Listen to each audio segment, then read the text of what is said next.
ನಟ ಅಜಯ್ ರಾವ್ ದಾಂಪತ್ಯದಲ್ಲಿ ಬಿರುಕು ಕಾಣಿಸಿಕೊಂಡಿದೆ. ವಿಚ್ಛೇದನ ಕೋರಿ ಸ್ವಪ್ನ ರಾವ್ ಕೋರ್ಟ್ ಮೊರೆ ಹೋಗಿದ್ದಾರೆ. ಸ್ಯಾಂಡಲ್ವುಡ್ನಲ್ಲಿ ಮತ್ತೊಂದು ವಿಚ್ಛೇದನದ ಸುದ್ದಿ.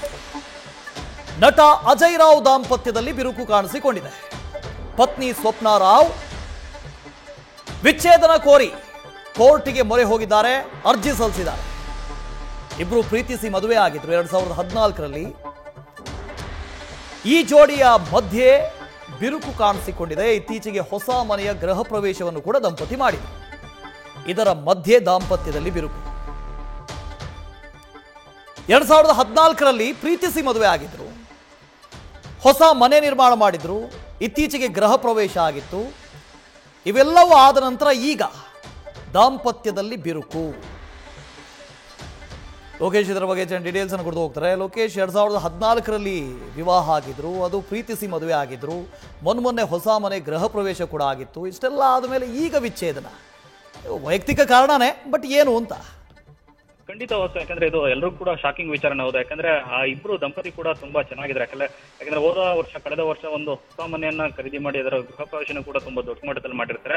ಸೊ ಈಗ ವಿಚಾರ ಹೊರಗಡೆ ಬರ್ತಿದ್ದಂಗೆ ನಮ್ಮ ನ್ಯೂಸ್ ಫಸ್ಟ್ ಕಡೆಯಿಂದ ನಾವು ಅಜಯ್ ಅವರಿಗೆ ಕಾಲ್ ಮಾಡಿ ಮಾತಾಡಿದ್ವಿ. ಬಟ್ ಈ ಆರೋಪನ ಅವರು ತಳ್ಳಿ ಆಗ್ತಾರೆ. ನನಗೆ ಇದು ಶಾಕಿಂಗ್ ವಿಚಾರ, ನನಗೆ ಯಾವುದೇ ರೀತಿಯ ಮಾಹಿತಿ ಇಲ್ಲ. ನಾನು ಪತ್ನಿ ಜೊತೆ ನಾನು ಮಾತನಾಡಿ ನಂತರದಲ್ಲಿ ನಿಮ್ಮ ಜೊತೆ ಕಾಂಟ್ಯಾಕ್ಟ್ ಮಾಡ್ತೀನಿ ಅಂತಾನೂ ಕೂಡ ಹೇಳಿದ್ದಾರೆ.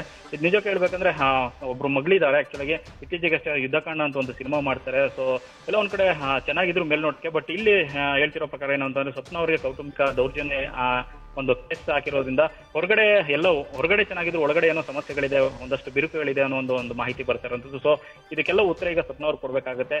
ಈ ವಿಚಾರದಲ್ಲಿ ಅಜಯ್ ಅವರು ಈ ಆರೋಪನ ತಳ್ಳಿ ಹಾಕಿದ್ರೆ ನಾನು ಪತ್ನಿ ಜೊತೆ ಮಾತನಾಡಿ ಮುಂದಿನ ಮಾಹಿತಿನ ಹಂಚ್ಕೊಳ್ತೀನಿ ಅಂತ ತಿಳಿಸಿದ್ರೆ ವಾಸು. ಅಂದ್ರೆ ಲೋಕೇಶ್, ಇಲ್ಲಿ ಪತ್ನಿ ಕೋರ್ಟ್ ಮೊರೆ ಹೋಗಿರೋದು ಪತಿ ಗೊತ್ತೇ ಇಲ್ಲ. ಖಂಡಿತ ವಾಸು, ಈ ವಿಚಾರಕ್ಕೆ ಅವರು ಆರೋಪನ ತಳ್ಳಿ ಹಾಕಿದ್ದಾರೆ. ಯಾವುದೋ ರೀತಿಯ ತರದೊಂದು ಯಾವುದೇ ರೀತಿ ಬಿರುಕು ಇಲ್ಲ, ಪತ್ನಿ ಜೊತೆ ಮಾತನಾಡಿರ್ತೀನಿ ಅಂತ ಹೇಳಿದ್ರೆ, ಮತ್ತೆ ಅವ್ರ ಸುತ್ತಮುತ್ತ ಮಾಹಿತಿಯನ್ನ ಕಲೆ ಹಾಕಿದಲ್ಲೂ ಕೂಡ ಅವ್ರ ಮಧ್ಯದಲ್ಲಿ ಯಾವ ರೀತಿಯ ಈ ತರದೊಂದು ನಮ್ಮ ಮುಂದೆ ಯಾವುದೂ ಇಲ್ಲ. ಬಟ್ ಒಳಗಡೆ ಇದ್ರೆ ಅದು ಇದ್ದರೂ ಇರಬಹುದು. ಅದು ಅದಕ್ಕೆ ಸ್ವಪ್ನ ಅವರು ಉತ್ತರ ಕೊಡ್ಲಿದ್ದಾರೆ ಮುಂದಿನ ದಿನ ಅಂತ ಮಾಹಿತಿ ಇದೆ. ಈ ಸ್ವಪ್ನ ಅವ್ರ ಜೊತೆ ಏನಾದ್ರು ಮಾತಾಡೋ ಪ್ರಯತ್ನ ಆಯ್ತಾ? ಖಂಡಿತ ವಾಸು, ಈಗಷ್ಟೇ ಸಂಪರ್ಕ ಮಾಡ್ತಾ ಇದೀವಿ ಈ ವಿಚಾರಕ್ಕೆ. ಯಾಕಂದ್ರೆ ಈಗಷ್ಟೇ ಸುದ್ದಿ ಹೊರಗಡೆ ಬರ್ತಿದಂತೆ. ಈ ಅಜಯ್ ರಾವ್ ಕೂಡ ಈಗ ಬ್ಯಾಕ್ ಟು ಬ್ಯಾಕ್ ಅವ್ರಿಗೂ ಕೂಡ ಸಂಪರ್ಕಕ್ಕೆ ಟ್ರೈ ಮಾಡ್ತಾ ಇದೀವಿ. ಅವರು ಈ ಆರೋಪನ ತಳ್ಳಿ ಹಾಕಿದ್ದಾರೆ ನೇರವಾಗಿ.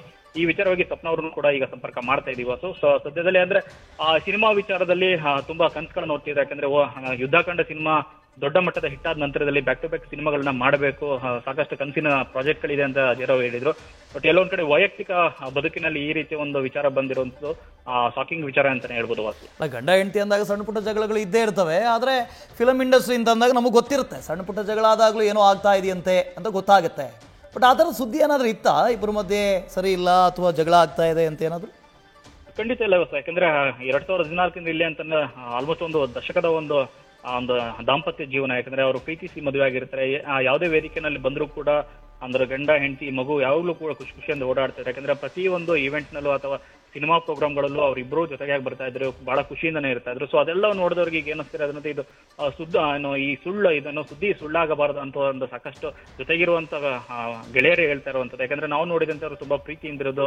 ಬಟ್ ಒಳಗಡೆ ವೈಯಕ್ತಿಕವಾಗಿ ಏನೆಲ್ಲ ಅವ್ರ ಮಧ್ಯದಲ್ಲಿ ಗಲಾಟೆ ಇದೆ ಅಂತ ಗೊತ್ತಿಲ್ಲ. ಅಕಸ್ಮಾತ್ ಏನಾದ್ರು ಆ ಗಲಾಟೆ ಇದ್ರೂ ಕೂಡ ಏಕಾಏಕಿ ಈ ಒಂದು ಸಂದರ್ಭದಲ್ಲಿ ಅವ್ರು ಕೋಪಗೊಂಡು ಈ ತರದ್ ಮಾಡಿರ್ಬೋದು. ಬಟ್ ನಾವು ನೋಡಿದಂತೆ ಆ ದಂಪತ್ಯದಲ್ಲಿ ಯಾವುದೇ ರೀತಿಯ ನೆಗೆಟಿವ್ ಆದಂತ ವೈಬ್ ಇರಲಿಲ್ಲ ಅಂತ ತಿಳಿಸಿದ್ದಾರೆ ವಾಸು. ಆ ಕಂಪ್ಲೇಂಟ್ ಕಾಪಿ ಏನಾದ್ರು ಸಿಕ್ಕಿದ್ಯಾ ಲೋಕಿ? ಏನು ಕಂಪ್ಲೇಂಟ್ ಕೊಟ್ಟಿದ್ದಾರೆ, ಏನ್ ದೂರಲ್ಲಿ ಏನಿದೆ ಅಂತೇನು? ಸದ್ಯಕ್ಕೆ ಡಿವೋರ್ಸ್ಗೆ ಏನು ಅರ್ಜಿ ಸಲ್ಲಿಸಿದ್ರೆ ಅದು ಯಾವುದೇ ರೀತಿ ಕಂಪ್ಲೇಂಟ್ ಕಾಪಿ ಇನ್ನೂ ಸಿಕ್ಕಿಲ್ಲ. ನಾವು ಕೂಡ ಸ್ವಪ್ನ ಅವರನ್ನ ಸಂಪರ್ಕ ಮಾಡಕ್ಕೆ ಟ್ರೈ ಮಾಡ್ತಿದ್ದೀವಿ. ಅವರು ಸಂಬಂಧಪಟ್ಟಂಗೆ ಮಾತನಾಡಕ್ಕೆ ಟ್ರೈ ಮಾಡ್ತಿದ್ದೀವಿ Vasu. Okay, thank you Lokesh. ಮತ್ತೆ ತಮ್ಮನ್ನು ಸಂಪರ್ಕ ಮಾಡ್ತೀನಿ.